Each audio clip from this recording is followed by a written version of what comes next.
This week on Jewish Grit, we sit down with Bracha Jaffe, a global music superstar who travels all over the world singing in front of women-only audiences. Before there was a stage, there was Scrubs. She started her career as a nurse practitioner. She soon pivoted her career into her passion, mesmerizing audiences all over the world. Listen this week on Jewish Grit.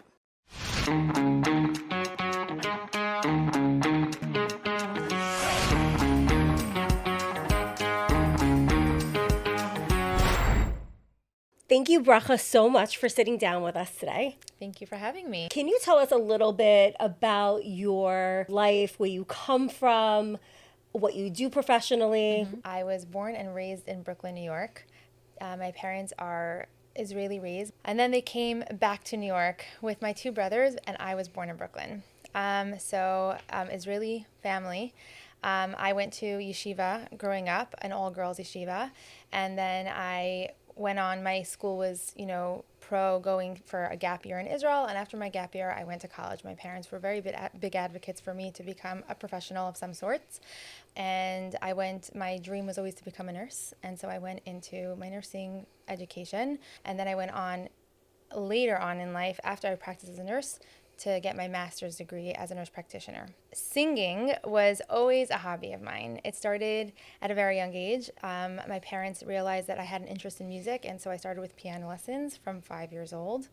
And then I went on to wanting to sing, so auditioning for all-girls choirs in the religious world. My first introduction to an amazing female Orthodox singer was a woman by the name of Malki Ginniger. And I was in awe and inspired by her amazing voice and ability to connect to people on stage and in person. And I decided that I wanted to do the same. So I went on to training with her vocally, and then everything sort of went on from there. I started training with her, singing with her, performing with her in her choir, then solo. And then as I got older, I started training with different vocal coaches around the world. My musical interest only kept growing, and my desire was very strong. So I started recording in studios, and not just was I performing with her, but I also was being asked and invited to perform solo from a very young age, from like 16 years old. And so it just kept on going. I then started to teach also in my young adult years.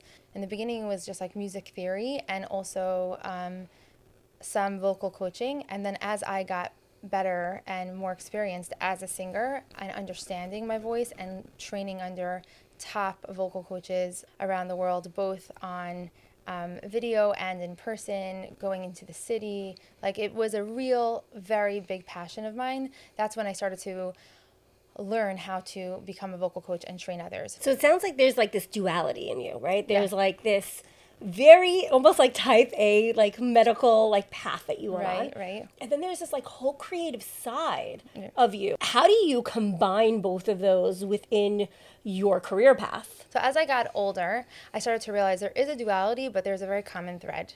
As a teenager, when we were given career advice and we were meeting with our college advisors in school, and I decided that I wanted to go into a nursing career, I realized the reason for that was because I had a deep desire to care for people and to give to people. And nursing essentially is holistic care. You're caring for someone mind, body, and soul. And so it is a medical path and it is a medical career, but there's something deeper to it. And then music specifically is mind, body, and soul. So it's something that you lose yourself, you enjoy yourself physically, your ears are drowning in amazingness, and you can dance and let go and shed all barriers, and that physical enjoyment also can lead to deep spiritual connection. It leads to so much greater spiritual and connection to yourself, to the people around you, and to God, that there is so much of a holistic idea for music as well. So I learned as I got older that there's something very connected, even though there was a duality. So when did you know that you wanted to go more into music? my parents encouraged me to have hobbies and to pursue them and to enjoy them. My sibling closest in age to me was 9 years older than me. So they wanted to keep me busy in a healthy way. And so I did. I took art classes and music classes and dance classes. I was very in the arts, and they loved it. They loved that I loved doing it, and they were proud of me, and I always saw their pride. But that was really the hobby. It was not the path.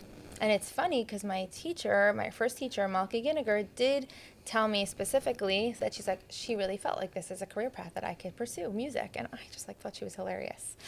Like, you're so funny. And she was like, I'm telling you, I really think this is your career. And she took a step back and didn't force it onto me, but she very much encouraged that this would be something that would carry me through in my life. It wasn't so common when I was growing up for girls to really pursue careers in arts. I don't know that they were against it, but I don't think they saw it as a real professional path. And in my mind, it wasn't. It was just my side gig. It was a fun side gig. And then I was getting called for some great opportunities, with amazing organizations, global organizations. I was recording some amazing music. I was filming music videos for organizations. At the time, there wasn't social media yet, so it was all word of mouth. It was a fun ride to be on because it was every door that opened was unexpected and exciting. And the doors kept opening. I just kept doing what I loved and being passionate about it. And the opportunities, really, I would pursue opportunities, but they would also come to me. Because you pursue things that you love. And then when people see that you do something with love and care and you do it well, then they're also going to call you.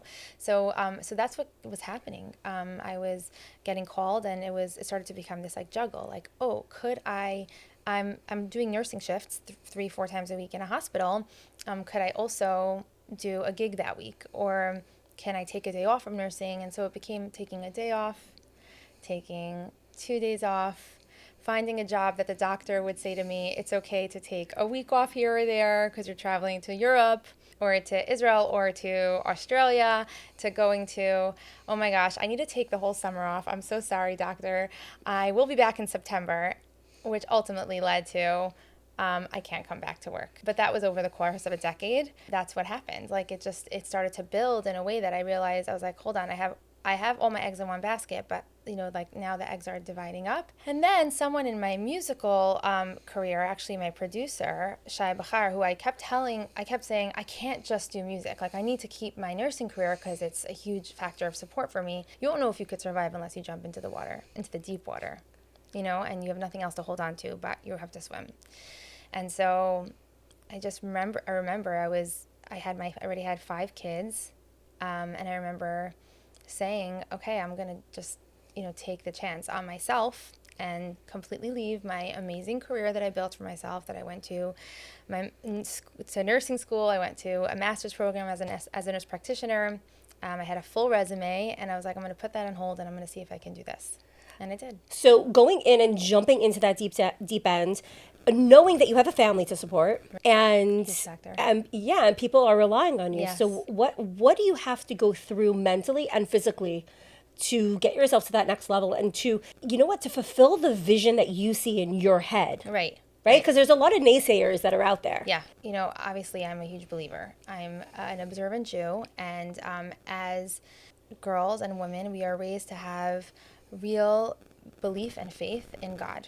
So sometimes you feel like you need to create every single step of your path, and we are taught, and I don't think we always realize this, we are taught that we have a superpower, and our superpower is we are able to surrender to God. And it's the most comforting feeling. It's really understanding that your everyday existence, that there's someone present in your life that's holding you and hugging you. So and this is a daily practice of mine, no matter where I go, God is there. And so it was a huge leap of faith, but with that, there was that calm feeling of, I'm surrendering to you, God. You have showed me countless times that this is not just a hobby. This is not just something that I like to do. This is something that I'm good at, that inspires people. What's it like to stand on stage in front of hundreds, right? Even thousands of women. Yeah.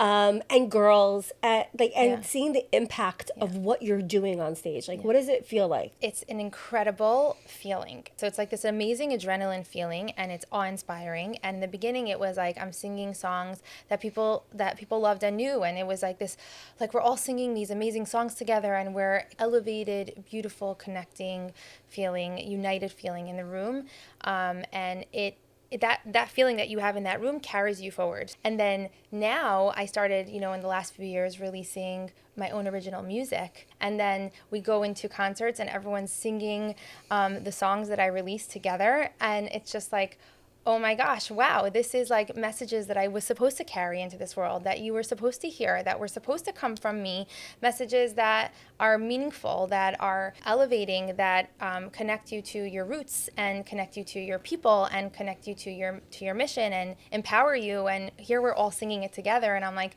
I cannot believe that I am that vessel that is carrying this forward into the world. And it's an amazing, invigorating feeling.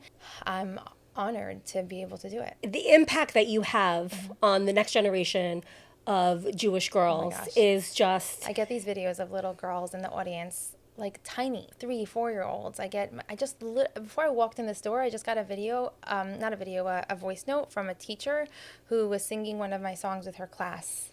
And she's like, I had to send this to you because it's adorable. And I'm like, I can't believe they're singing that. As somebody who had a hobby that turned it into a business, right? I can understand the pressure that comes with having to create, but from a place of like wanting, and then you have to. So how has that kind of like impacted the way you create? Because now there's pressure behind it. Right. There's deadlines behind it. Right. So what is your relationship to your creativity? Right. Like you have to write a song and you have a deadline because it has to go out. Right. And so what does that look like? Right. So that was actually one of my biggest fears when I took that leap of faith and said I was going to do this. I was like, oh my gosh, it's not going to just be a hobby anymore. Like it used to be like I would decide how many jobs I wanted to take and if it worked for me and if I could make the deadline and if it fit into my schedule. And now it's like I take these jobs and I need to create and we need to do. And so sometimes that does take a toll. I felt moments of burnout. Where I'm just like, I don't want to sing right now. What do you do to get yourself over burnout? Right. How do you get yourself back into that creative flow? Firstly, I do very much feel that we ebb and flow as people in general. And so it's healthy. So I find that when I embrace it and when I allow myself to feel what I'm feeling, and even if I have a deadline, so even if it's like, I don't know what to do right now. I have a block. I'm not in the mood. I'm not feeling motivated. As women especially, we go through so many like ups and downs in our day, in our month, in our year. Our seasons are constantly changing. It's not just like quarterly. And so you have to allow yourself to ebb and flow, and you have to allow yourself to feel those changes and embrace them. And even if I take a brief moment to embrace what I'm feeling and to say, it's okay that I'm feeling this way, I end up being able, and I'm also learning this about myself really now as I'm getting older, channel those feelings into my craft. Because artistry is all about vulnerability. And it's all about sharing what you feel inside. And that's what people connect to. The more vulnerable you are, the more you lay it out there, the more you open yourself up, the more people are connected and pulled in. And inspired. Exactly. And inspired by what you're doing and what you're offering. And they relate. Yeah. Exactly. So I've learned, and I'm learning to not to power through. I think that is a huge mistake when people say power through, because we're human. And our feelings are valid, and you are entitled to take a moment to say, I need 10 minutes to go into my room and breathe and reconnect with myself, or even if it's a moment in the room to close your eyes and focus yourself, and that's what I do. So Bracha, I have a question for you, because you mostly market or your demographic is really Orthodox Jewish women. Yeah.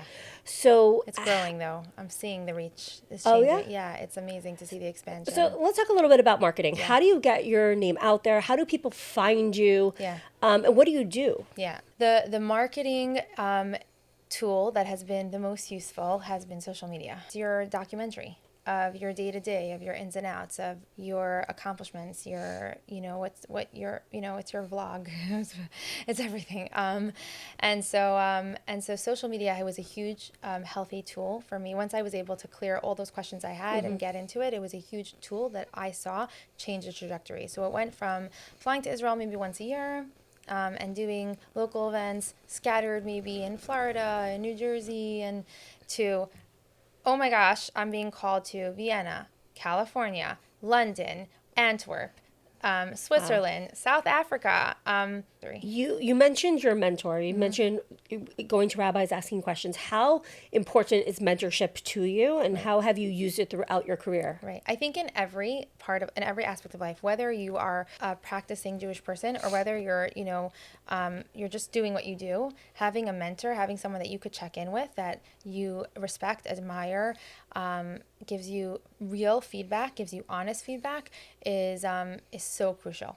So speaking about mentorship and guidance, can you give some advice to someone who is looking to grow in their creativity, possibly going into a career, turning that into a hobby, maybe somebody who's pivoting from one thing to another?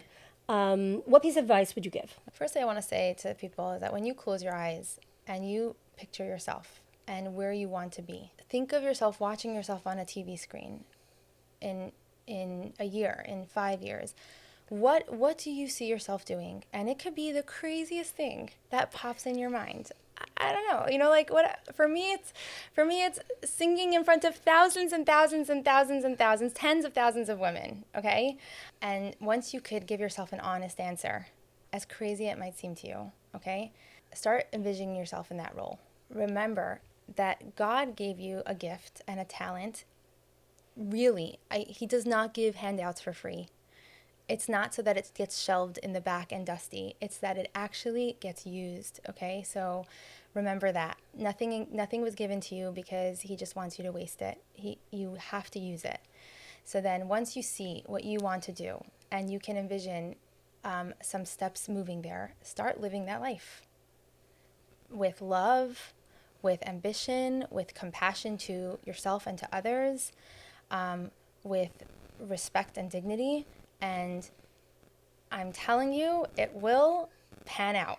Bracha, what makes you so proud to be a Jew? Okay, firstly, I just want to say we're part of the best family in the world.